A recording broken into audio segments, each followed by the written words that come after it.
السلام عليكم ورحمة الله وبركاته. متابعينا الكرام، أنشيلوتي يبلغ ريال مدريد بقراره النهائي. أكد الصحفي الموثوق ماريو كورتيغانا أن مدرب فريق ريال مدريد كارلو أنشيلوتي أبلغ غرفة ملابس الفريق بقراره بالرحيل عن الفريق في نهاية الموسم. وذكر كورتيغانا أن المدرب الإيطالي سيرحل عن ريال مدريد في نهاية الموسم الحالي، وبالتحديد عقب انتهاء منافسات الدوري الإسباني. وأضاف المصدر أن أنشيلوتي سيتولى تدريب المنتخب البرازيلي في يونيو القادم، ولن يبقى مع ريال مدريد في بطولة كأس العالم للأندية.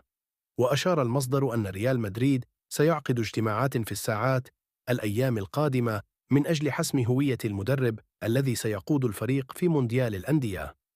وأتم المصدر أن سانتياغو سولاري مرشح لتدريب الفريق مؤقتا في مونديال الأندية، علما أن تشابي ألونسو المرشح الأول لتولي تدريب الفريق. يذكر أن تقارير إعلامية زعمت بأن أنشيلوتي قد يرحل عن ريال مدريد قبل نهاية الموسم.